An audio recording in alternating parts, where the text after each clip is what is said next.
If I remember right, we moved here to the south, the AgriLife Extension South Campus in December of 2016, so that would have been the last time that I was out there. On a personal note, my son works for the Texas A&M Transportation Institute, and that's a big presence out there at the Riverside campus.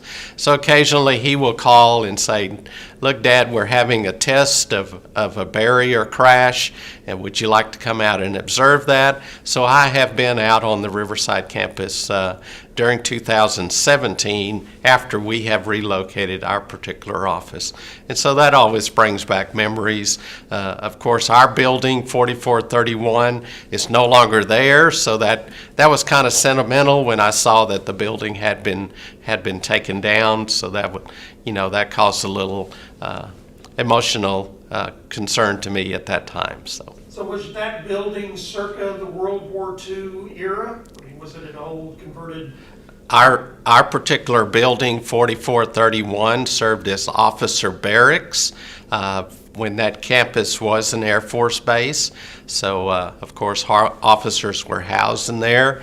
And, often I sat in my office and I said, in this particular office was housed officers that served in the World War II, and it brought back or brought to me, how committed these people were to serve and to protect us and our freedoms and so forth. So that was kind of important to me, with our particular building serving as officer barracks and being converted into offices. So what sort of updates did they make to the building to allow you to have your headquarters there?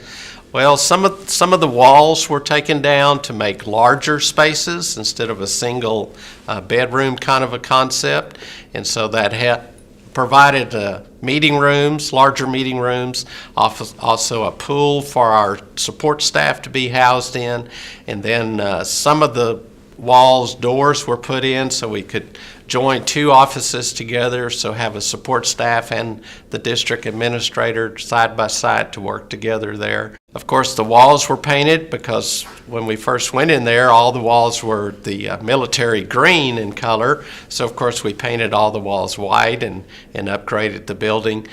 During my tenure there, we upgraded the building to allow for wheelchair accessibility. So we had to widen some of the doors, had to widen the doors to the restrooms and to the meeting rooms as well. So those kind of upgrades were made. And that particular building had 3 levels, and we occupied the first 2.